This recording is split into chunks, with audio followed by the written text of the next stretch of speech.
Ndị be anyị kenekwanụ m unu. Anyị sị ka ụbọchị nke taa mara na anyị na mma. Anyị sị ka nke onye chiri ya zerekwa. Dịka o si dị ya bụ Eastern News 24 ka anyị si na-wetara nye bụ ozi gbasata maka ebe ife na-eme n'obodo nọ n'ime ya, dịka unu anụ ka o si ada, gbasata maka nnwere onwe a na-azọ n'ala Igbo, maka mkpagbu na ajọ omume a na-emesa ndị Igbo. Ebe ife ka anyị na-wetara n'iru akwụkwọ ọzọ dịka ibia gbapụ na nke ụbọchị izi gị na-esore kabarụ ketụsa ya bụ ozi. If I will tell you Nero according to one of the Biafran activists, quote, good news, good news, good news. Finally, the United States of America has remembered Biafra. Yes. Here the news in details. According to one night I work with Telayabozi Nero Akoko, he have no update. And that's I'm going to brand new Bunga Fibo, Gaya Bife. Right, over to you. For those who may not know, I'm Elisha Sulis, the international lobbyist for the Biafra Republic government in exile, represented by His Excellency Simon Ekpa, Prime Minister in detention, and Mr. Ogochukwu Nakere, Acting Prime Minister. I minister the gospel of Biafra to the most powerful people in the world, to those in positions of power, especially in this great country, the United States of America. This is my second broadcast to follow up on my first broadcast where I discussed the need of Biafrans to change their I'm the king, I'm the queen syndrome. Many Biafrans appreciated this broadcast, and even those who were angry were upset because I spoke the truth and touched a raw nerve. Not only will I continue to touch that raw nerve, but I will hit aggressively that raw nerve to the point where all Biafrans wake up. You should view these broadcasts not only as a mirror to the zoo, but also to yourselves, because we need to save Biafrans not only from the zoo, but also from themselves and their own self-destructive tendencies. So today, my broadcast will be full of fire and brimstone. I will be causing more controversy because I will be providing a psychological analysis of the Igbo or Biafran one Nigerianist, those who are completely against Biafra independence, completely against what we're doing, people who attack us on a daily basis. I've carefully studied their psychology, their heart, their soul, their mindset, and I've come to a few conclusions or observations. From what I can see so far, there are several categories of Biafrans. There are those who are part of our movement, support Biafran independence. There are the ardent Biafran one Nigerianists, and there are also those who are not opposed to what we're doing, but are on the sidelines. And this third group or last group will be discussed in a separate broadcast. It is remarkable how there can be people from the same place or live in the same place and exist in completely different realities. Why would someone be against their own liberation or self-determination? Do they not see the threat posed to them by the Fulani and the Islamic fundamentalists? What's going on? Firstly, I believe one of the underlying behaviors of the Biafrans who are attached to this one Nigerian concept is the problem of the I'm bigger than my neighbor syndrome. Now, what do I mean by this? In Biafra land, there's a phenomenon I've read about where wealthy Biafrans build mansions in their hometowns which they never even lived in.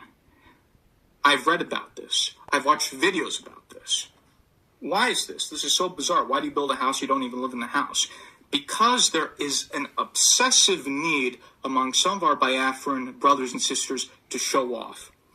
I've seen this obsession with showing off in my own personal experience. To provide a personal anecdote, I was aware of one situation where a Biafran lady, whom I personally know and will not name by name, went around telling everyone about how expensive and great her shoes were, telling everyone and their mother about how expensive her shoes were, and then also about how everything she does is perfect and so on and so forth. So this is not hypothetical. I've seen this firsthand with my own eye. As such, these wealthy or successful Biafrans, they get high. They get intoxicated when showing themselves off and their wealth. They start to float to the clouds, just like those who believe. They get high. They get intoxicated when showing themselves off and their wealth. They start to float to the clouds, just like those who believe they are the king or they are the queen, who misinterpret the original phrase of there's no king or queen in Biafra land, and they start to think that they are the king and they are the queen, and they are superior and so on and so forth. So the problem is in the mindset of these people, what is the point of Biafra when I get to show off to everyone how rich I am and how superior I am? I have 2 Mercedes. My neighbors don't have anything. So what's the point of Biafra? I build a home that I don't even live in so everyone can just see how rich I am. So why is Biafra needed? Because of this, these Biafrans are so blind, they can't see the existential danger that the Fulani and the Islamic fundamentalists pose right underneath their own nose. So let me explain the situation to you, the Biafran one Nigerianists who are listening. And I want you to listen very, very carefully to what I have to say to you. The Islamic fundamentalists have taken over the north of Nigeria. Previously, you had the Hausa Fulani people. Now they're just the Fulani. The Fulani have swallowed the Hausa. These Islamic fundamentalists have moved from the north into the southwest and now are targeting the Yoruba. You have a Muslim ticket leading the country, including a vice president who played an instrumental role in the rise of Boko Haram. There has been Islamic fundamentalist capture of the Nigerian state, the Nigerian military at all levels. According to an article in the Nigerian Punch newspaper in January of 2025, again, not my opinion, this is the newspaper in Nigeria, and I quote, leaders of pan-Yoruba groups representing artisans, workers, students, community-based groups, traders, professional, and self-determination groups have jointly expressed their opposition against the move to introduce Sharia law in Yoruba land.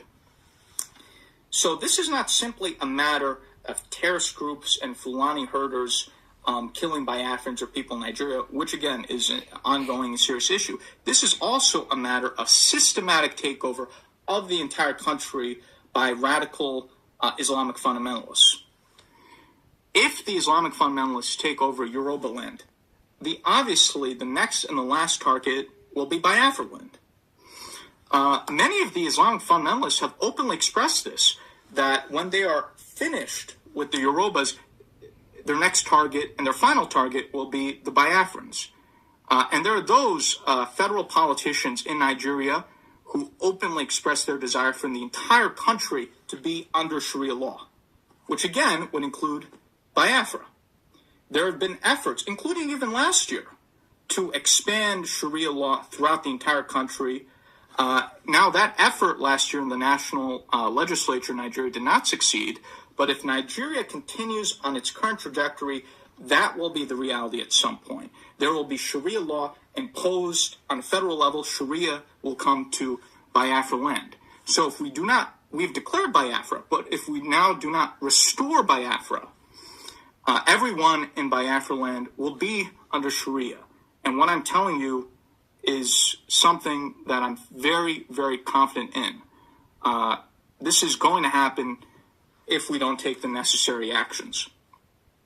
And in places in Nigeria that are already under Sharia, children are having their limbs chopped off, their limbs amputated. I read a story of a 12-year-old boy who had both of his arms cut off for allegedly stealing an item. I mean, this is barbarism at the highest levels. So when Biafra is under Sharia, you will all be subject to Sharia, regardless of how rich you are. There's no provision in Sharia law which says if you're worth more than $1 million or if you own Mercedes or what have you, that you are exempt from Sharia law. So as such, at that point, will it really matter that you own multiple Mercedes or big houses that you don't even live in if you're under such a circumstance? Many of the Biafran one Nigerianists discuss having a great Igbo land within Nigeria, or having an economically strong a la Igbo within Nigeria. Absolute nonsense, complete rubbish, garbage. First of all, it is a fallacy to think You can make Biafra into another Dubai, which is what these Biafran one Nigerians talk about, within the constructs of a failing Nigerian state, which is quickly becoming like another Somalia. What affects the whole affects the part. In order to have this so-called economic Biafra, you also need political and geopolitical independence. This is basic logic. This is basic reason. That's the problem with you people whose brains have been broken by the zoo. You can't reason. You can't logic. That is why I'm doing these broadcasts, to help you people logic and reason in order to think more sensibly, more reasonably. And I'm hoping that with these broadcasts, we could reset the brains of many of you people who just cannot think properly, who think rubbish, who think nonsense. So furthermore, right, even if you could achieve this economic Igbo-land fantasy within Nigeria, which is not possible, but even if you could achieve it, what is the point of the so-called economic Igbo-land, economic Biafra land, if you have no freedom? Does having a fancy hotel or these Biafran businesses or having a lot of money matter when the Islamic fundamentalist authorities in Biafra land, once Biafra is under Sharia, seize you for minor infraction and decide to cut off your hand? I'm serious about this. There is a misconception that those in the Biafra independence movement are somehow idealists or we're delusional. No, those who are part of the Biafran independence movement are the realistic ones. It's the opposite of what you think it is. It is the Biafra one Nigerianists who are unrealistic and completely delusional. Completely delusional. I watch these Biafran one Nigerians closely, and I watch all Biafrans closely with my eye. Even if I don't say anything, I watch everything and everyone closely. And so when I watch these Biafran one Nigerianists, I see you loving to take photos of yourself at the Nollywood party, or this fancy thing, that fancy thing, getting dressed up in Biafran attire, showing off yourselves, floating here, floating there. You people need a reality check. You guys need to, and to use an American phrase, wake up and smell the coffee. Because this is ridiculous. You need to wake up from your superficial self-obsession and realize you are in danger, as much danger as all other Biafrans, and join the Biafran independence movement and what we are doing. That's the first point. Secondly, the second reason why some of these Biafran one Nigerians are not supporting what we're doing, frankly, selfishness. They think consciously or even subconsciously, not realizing what they're thinking, because they have not been personally affected by what is going on, that they are somehow immune from all of this and don't have to be part of the Biafran cause. Let me share with you two personal stories or anecdotes. One of our Biafran sisters who is part of the struggle, who I will not mention by name, had tried to convince a Biafran friend of hers to join the Biafran independence movement.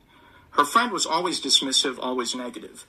Then one day, her friend's family member was killed, cut to pieces, by Fulani herders in Biafra land.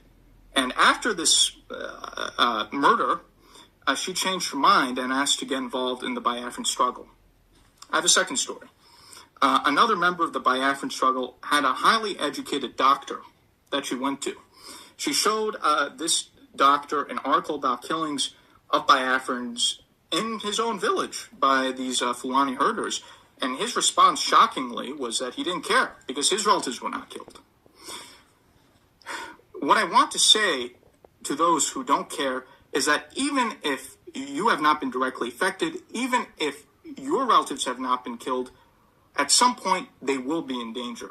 So you should support the Biafran independence movement. You don't have to learn the hard way after one of your relatives gets murdered by one of the terrorists or the Fulani herders or so forth to join what we're doing.